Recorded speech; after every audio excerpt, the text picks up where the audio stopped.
खुलुमबाय। दिनै 10 फेब्रुआरि 2024 सुनिबार।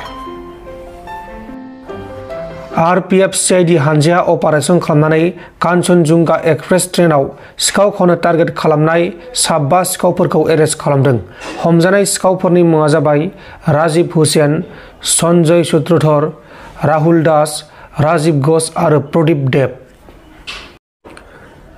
दिल्लीनि गकुलपुरी मेट्र' बादानि मोनसे पार्टआ हरखाब बायना होनायाव साखाथिजों थांनाय सासे सुबुङा थैदों आरो गुबुन 4 सुबुङा जोखोम जादों।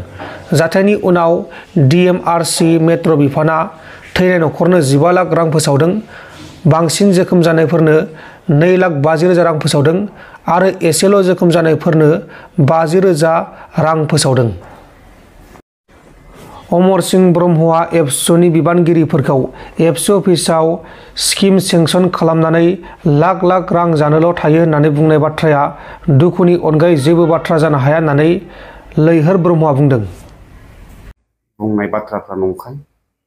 दिनैनि थारिखआव जों आखरे आखरे थन्न थन्न फोरमान होनो हायो जे आथिखाल दुलाराय बर' फरायसा आफादनि मावथि बिथांमोन, दैदेनगिरिफोर गासै जोंनि मावथि बिथांमोनहा जाथिनि थाखायनो थैथाब थांथाब गावनि न'खर, गावनि व्यक्तिगत स्वार्थखौ दोननानैबाबो दिनै बर' माहारिनि थाखाय जोङो जौगानाय आरो बर' माहारिखौ गेरेमसा हारि दानायनि जे सिमां रनसायनाय आरो बेखौ मोगथां महर होनाय, बेनि सायावनो मेसिभ भाबै नांथाबनानै जोङो खामानि मावबाय थादों। दा बेखौ अमर सिंह ब्रह्मआ जे जोंनि दुलाराय बर' फरायसा आफादनि जेनाखि खामानि मावनाय बेखौ नुस'नैया, बेखौ स्टाडि खालामनो रोङैया खोब जोंनि थाखाय दुखुनांथाव आरो बियो बर' माहारिनि थाखायनो दुखुनांथाव बाथ्रा होननानै जों मिथियो। दा दिनैनि थारिखआव दुलाराय बर' फरायसा आफादनि जोंनि कर्मिफोरखौ जे खालिबोल' एबसु अफिसाव स्किम सेंसन बायदि रां खामायनो थाखायल' थायो होननाय बाथ्राफ्रा दुखुनांथाव बाथ्रानि अनगा जेबो जाया।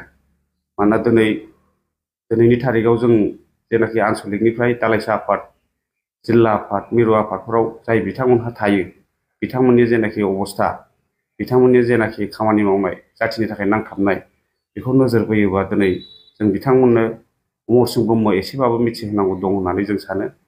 जेरै जोंनि कलिग्सफोर बिथांमोनहा दिनैनि थारिखआव आनसलिक एबसुआव दुलाराय बर' फरायसा आफादनि हाबाफारिफोर, माहारिनि हाबाफारिफोर मावसोमनानैनो गाव गावनि बेसेन गोसा जिबन, बेसेन गोसा गावनि न'खर संसार दानांगौखौ दोनथ'नानैबाबो बिथांमोना बाहागो लानानै 2 बोसोरनि थाखाय खामानि मावनाय नांथाबबाय थादों।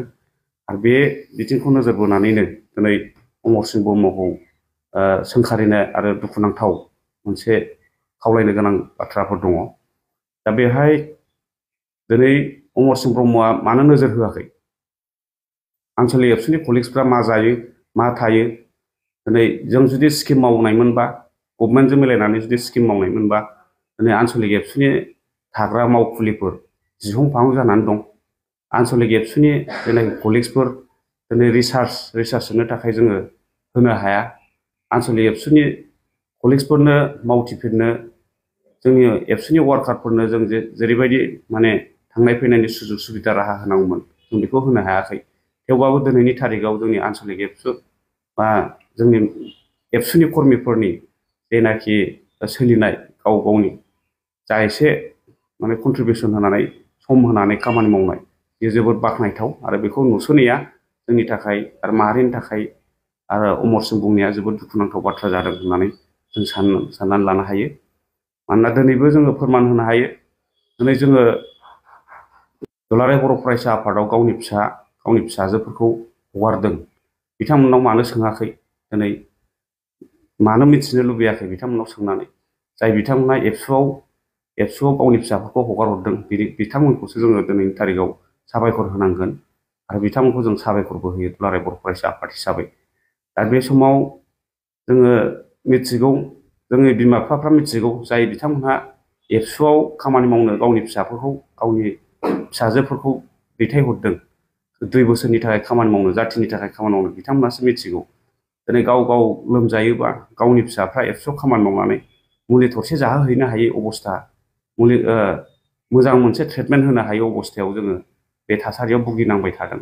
दा बेखौ एथ' खस्थ' खालामसेयावबो एस' माने गोसो होसारनानै खामानि मावसेयावबो जे दिनै अमरसिंह ब्रह्मआ दुलाराय बर' फरायसा आफादनि कर्मिफोरखौ स्किम जानो थायो, स्किम मावो, बेबायदि माखासे नंखाय बिबुंथि होनाया जोंनि थाखाय दुखुनांथाव बाथ्रा। बेखौ आङो दुखु फोरमायगोन। आरो बे समाव जों मिथियो दिनैनि बे बेलायाव दुलाराय बर' फरायसा आफादखौ नेसनेलिज्म साननाय, बे माहारियारि बाद साननायफ्रा गैला होननायाबो बे नंखाय।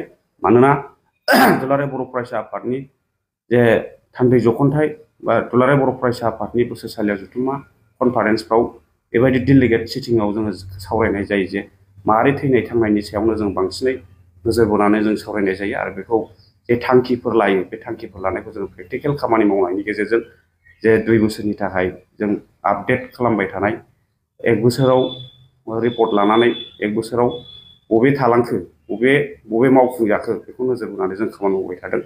फारफ्रोमबो बिथिङावनो जौगानांगौनि थाखाय फारफ्रोमबो आयदाखौ लानानै जों खामानि मावबाय थादों। जेरै समाज बिथिङावनो जोङो गोबां थांखि हाबाफारिफोर अनसायनानै जों खामानि मावो। बे समाज सांग्रांथि खालामनाय, गामि गामि हाबनानै एवारनेस खालामनाय, गामि गामि हाबनानै रायजो राजाफोरजों मोजां गाज्रि सावरायनानै जों बबे लामाजों हान्थियोबा जोंनि समाजा साबस्रांगोन, बबे लामाजों हान्थियोबा जोंनि लाइमोनफोरखौ इयुन जेनेरेसनाव सुबुं सम्पद खालामहैनो हागोन, बे नोजोरखौ बोनानै दिनैनि थारिखआव दुलाराय बर' फरायसा आफादा खामानि मावबाय थादों। नोंथांमोन दिनैनि खौरांफोरा बेखिनिल'मोन। बेखिनिसिम नायनायनि थाखाय नोंथांमोननिसिम रोजा रोजा साबायखर। गोजोन्थों। एसेनोसै। जय बर' हारिनि।